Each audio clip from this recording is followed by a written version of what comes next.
بسم اللہ الرحمن الرحیم۔ السلام علیکم دوستو، پچھلے پارٹ میں آپ نے سنا حضور پاک صلی اللہ تعالیٰ علیہ وسلم پر ظلم و ستم کے پہاڑ توڑے گئے۔ حضور پاک صلی اللہ تعالیٰ علیہ وسلم نے جب نبوت کا اعلان فرمایا اور لوگوں کو بتایا کہ میں اللہ کا نبی ہوں، میں اللہ کا رسول ہوں، میں اللہ کا پیغمبر ہوں، تمہارا خدا ایک ہے، تمہارا معبود ایک ہے، تم ان کی پوجا مت کرو جن کو اپنے ہاتھوں سے تم نے بنایا، بلکہ صرف خدا کی پوجا کرو، اور یاد رکھو تمہیں مرنے کے بعد دوبارہ زندہ ہونا ہے، اور اس وقت تم اللہ کی بارگاہ میں حاضر کیے جاؤ گے اور تمہاری زندگی کے ایک ایک لمحے کا حساب ہوگا۔ تو وہ لوگ جو آپ کو صادق الامین کہتے تھے، آپ کی خوبیوں کے گیت گاتے تھے، آپ کے کٹر دشمن بن جاتے ہیں، اور ان کی کوشش ہمیشہ یہی رہتی ہے کہ آپ کو تکلیف پہنچائی جائے۔ آپ راستے میں چلتے تو کانٹا بچھا دیا جاتا ہے، آپ پر پتھر برسائے جاتے ہیں۔ تو جن کافروں نے حضور پاک صلی اللہ تعالیٰ علیہ وسلم کو حد سے زیادہ تکلیف پہنچایا، ان میں سے کچھ کے نام یہ ہیں۔ نمبر 1 ابو لہب، نمبر 2 ابو جہل، نمبر 3 اسود بن عبد یغوث، نمبر 4 حارث بن قیس بن عدی، نمبر 5 ولید بن مغیرہ، نمبر 6 امیہ بن خلف، نمبر 7 ابی بن خلف، نمبر 8 ابو قیس بن فاقہہ، نمبر 9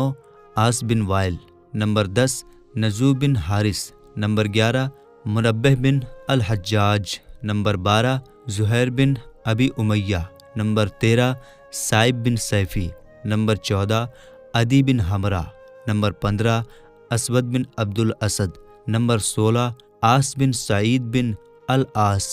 نمبر 17 عاص بن ہاشم، نمبر 18 عقبہ بن ابی معیط، نمبر 19 حکم بن ابی العاص۔ یہ وہ لوگ ہیں جو حضور پاک صلی اللہ تعالیٰ علیہ وسلم کے پڑوسی تھے۔ ان میں سے اکثر لوگ مالدار تھے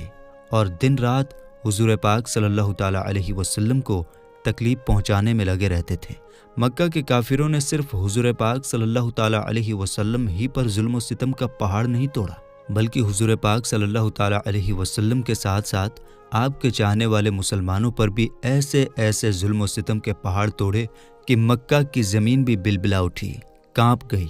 یہ آسان تھا کہ مکہ کے کافر ان لوگوں کو ایک ہی بار میں قتل کر ڈالتے، مگر اس طرح قتل کر دینے سے مکہ کے کافروں کا وہ نشہ نہیں اترتا جو نشہ مسلمانوں سے بدلہ لینے کا تھا، کیونکہ مکہ کے کافر اس چیز میں اپنی شان اور فخر سمجھتے تھے کہ مسلمانوں کو اتنا ستاؤ کہ وہ اسلام چھوڑ دیں اور شرک اور بت پرستی کرنے لگیں۔ اس لیے مکہ کے کافر مسلمانوں کو قتل کرنے کے بجائے طرح طرح کی تکلیفیں دیتے، مگر خدا کی قسم اتہاس گواہ ہے کہ جو لوگ حضور پاک صلی اللہ تعالیٰ علیہ وسلم کے غلام بن چکے تھے، انہوں نے اسلام میں اپنے پاؤں کو اس طرح مضبوط کر لیا اور حضور کی دیوانگی میں اس طرح مست ہو گئے تھے کہ دنیا کی بڑی سے بڑی آندیاں ان کے پاؤں کو ہلا نہیں سکتی تھی۔ سنگ دل بے رحم کافروں نے ان غریبوں بے کس مسلمانوں پر ظلم کا پہاڑ توڑا، مگر ایک بھی مسلمان ایسا نہیں ملے گا جس نے اسلام کو اس وجہ سے چھوڑ دیا کہ ان پر کافروں نے ظلم کیا۔ کل ملا کر بات یہ ہے کہ مکہ کے کافروں نے ان مسلمانوں پر جو حضور پر ایمان لائے اور حضور کے دیوانے ہو گئے، اتنا زیادہ ظلم کیا کہ اگر ان کی جگہ پہاڑ ہوتا تو پہاڑ بھی ڈگمگانے لگتا، مگر قربان جائے رسول پاک صلی اللہ تعالیٰ علیہ وسلم کے ان دیوانوں پر کہ اسلام قبول کر لیا تو چاہے آندھی ہو یا طوفان، ہر ایک کا مقابلہ انہوں نے کیا اور مرتے دم تک اسلام پر قائم رہے۔ سرزمین عرب کی تیز دھوپ میں وہاں کی ریت تندور کی طرح گرم ہو جاتی۔ کفار ان مسلمانوں کی پیٹھ کو کوڑوں کی مار سے زخمی کر کے اس جلتی ہوئی ریت پر پیٹھ کے بل لٹاتے اور سینوں پر اتنا بھاری پتھر رکھ دیتے کہ وہ کروٹ نہ بدل پاتے۔ لوہے کو آگ میں گرم کر کے ان سے ان مسلمانوں کے جسموں کو داغتے، پانی میں اس طرح ڈبکیاں لگواتے کہ ان کا دم گھٹنے لگتا۔ چٹائیوں میں ان مسلمانوں کو لپیٹ کر ان کی ناکوں میں دھواں دیتے، جس سے سانس لینا مشکل ہو جاتا اور وہ بے چین ہو کر بے ہوش ہو جاتے۔ حضرت خباب بن العرب رضی اللہ تعالیٰ عنہ یہ اس زمانے میں اسلام لائے جب حضور پاک صلی اللہ تعالیٰ علیہ وسلم حضرت ارقم بن ابی الارقم رضی اللہ تعالی عنہ کے گھر میں تشریف فرما تھے اور صرف کچھ ہی لوگ مسلمان ہوئے تھے۔ قریش نے ان کو بے حد ستایا، یہاں تک کہ کوئلے کے انگاروں پر ان کو چت لٹایا اور ایک شخص ان کے سینے پر پاؤں رکھ کر کھڑا رہا، یہاں تک کہ ان کی پیٹھ کی چربی پگھلنے سے پانی نکلنے لگا، جس سے کوئلے بجھ گئے۔ برسوں کے بعد جب حضرت خباب رضی اللہ تعالی عنہ نے یہ واقعہ، یہ داستان حضرت عمر فاروق رضی اللہ تعالی عنہ کے سامنے بیان کیا اور اپنی پیٹھ کھول کر دکھایا تو پوری پیٹھ پر سفید سفید داغ دھبے پڑے ہوئے تھے۔ اس عبرتناک منظر کو دیکھ کر، اس دردناک منظر کو دیکھ کر حضرت عمر کا دل بھر آیا اور وہ رو پڑے اور یہ کہنے لگے کہ مجھے وہ پیٹھ دوبارہ دکھاؤ جسے اللہ کے رسول صلی اللہ تعالی علیہ وسلم کی محبت میں جلایا گیا ہے۔ حضرت بلال حبشی کو کون نہیں جانتا؟ یہ امیہ ابن خلف کافر کے غلام تھے۔ ان کی گردن میں رسی باندھ کر گلی کوچے میں ان کو گھسیٹا جاتا، ان کی پیٹھ پر لاٹھیاں برسائی جاتی تھیں اور ٹھیک دوپہر کے وقت تیز دھوپ میں گرم گرم ریت پر ان کو لٹا کر اتنا بھاری پتھر ان کی چھاتی پر رکھ دیا جاتا تھا کہ ان کی جیبھ باہر نکل آتی تھی۔ امیہ کافر کہتا تھا، اسلام چھوڑ دو ورنہ اسی طرح گھٹ گھٹ کر مر جاؤ گے، مگر اس حال میں بھی حضرت بلال رضی اللہ تعالی عنہ کے جوش اسلام میں کوئی فرق نہیں آیا، بلکہ زور زور سے اونچی آواز میں حضرت بلال عہد عہد کا نعرہ لگاتے، جس کا معنی ہوتا ہے خدا ایک ہے، خدا ایک ہے۔ حضرت عمار بن یاسر رضی اللہ تعالی عنہ کو گرم گرم بالوں پر چت لٹا کر قریش کے کافر اس طرح مارتے تھے کہ یہ بے ہوش ہو جاتے تھے۔ ان کی ماں حضرت بی بی سمیہ رضی اللہ تعالی عنہ کو اسلام قبول کرنے کی وجہ سے ابو جہل نے ان کی ناف کے نیچے ایسا نیزہ مارا کہ یہ شہید ہو گئیں۔ حضرت عمار رضی اللہ تعالی عنہ کے باپ حضرت یاسر رضی اللہ تعالی عنہ بھی کافروں کی مار کھاتے کھاتے شہید ہو گئے۔ حضرت صہیب رومی رضی اللہ تعالی عنہ کو مکہ کے کافر ایسی طرح طرح کی تکلیفیں دیتے اور ایسی مار مارتے کہ یہ گھنٹوں بے ہوش رہتے۔ جب یہ مکہ چھوڑ کر جانے لگے تو مکہ کے کافروں نے کہا کہ تم اپنا سارا مال و سامان یہاں چھوڑ کر مدینہ جا سکتے ہو۔ آپ خوشی خوشی دنیا کی دولت پر لات مار کر ایمان کی دولت کو ساتھ لے کر مدینہ چلے گئے۔ حضرت ابو فقیہ رضی اللہ تعالی عنہ صفوان بن امیہ کافر کے غلام تھے اور حضرت بلال حبشی رضی اللہ تعالی عنہ کے ساتھ ہی مسلمان ہوئے تھے۔ جب صفوان کو ان کے اسلام قبول کرنے کے بارے میں پتہ چلا تو اس نے ان کے گلے میں رسی کا پھندا ڈال کر ان کو گھسیٹا اور گرم جلتی ہوئی زمین پر ان کو چت لٹا کر سینے پر وزنی پتھر رکھ دیا۔ جب ان کو کفار گھسیٹ کر لے جا رہے تھے تو راستے میں اتفاق سے ایک گبریلا نظر آیا۔ امیہ کافر نے تانا مارتے ہوئے کہا کہ دیکھ تیرا خدا یہی تو نہیں ہے؟ حضرت ابو فقیہ نے کہا، اے کافر کے بچے خاموش، میرا اور تیرا خدا اللہ ہے۔ یہ سن کر امیہ کافر غصے میں آ گیا اور اتنی زور سے ان کا گلا دبایا کہ وہ بے ہوش ہو گئے اور لوگوں نے سمجھا کہ ان کا دم نکل گیا۔ اسی طرح حضرت عامر بن فہیرہ رضی اللہ تعالی عنہ کو بھی اس طرح مارا جاتا تھا کہ ان کے جسم کے ہر حصے پر نشانات پڑ گئے تھے۔ حضرت بی بی لبینہ رضی اللہ تعالی عنہا جو باندی تھی، لونڈی تھی، حضرت عمر رضی اللہ تعالی عنہ جب اسلام نہیں لائے تھے اس وقت اس غریب لونڈی کو اس طرح مارتے تھے کہ مارتے مارتے تھک جاتے تھے، مگر قربان جائیے حضرت لبینہ رضی اللہ تعالی عنہا پر کہ وہ اف تک نہیں کرتی تھی، بلکہ بہت خوشی خوشی اس تکلیف کو برداشت کرتی اور کہتی، اے عمر، اگر تم خدا کے سچے رسول پر ایمان نہیں لاؤ گے تو خدا تم سے ضرور اس کا بدلہ لے گا۔ حضرت زنیرہ رضی اللہ تعالی عنہا حضرت عمر رضی اللہ تعالی عنہ کے گھرانے کی باندی تھی۔ یہ مسلمان ہو گئیں تو ان کو اس طرح کافروں نے مارا کہ ان کی آنکھیں جاتی رہیں، یعنی وہ نابینا ہو گئیں، مگر خداوند تعالیٰ نے حضور پاک صلی اللہ تعالی علیہ وسلم کی دعا سے ان کی آنکھوں میں روشنی عطا فرما دی تو کفار کہنے لگے کہ یہ محمد صلی اللہ تعالی علیہ وسلم کے جادو کا اثر ہے، معاذ اللہ۔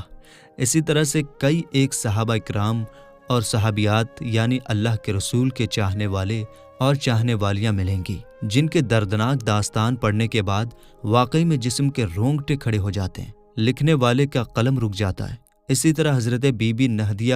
اور حضرت بی بی امیہ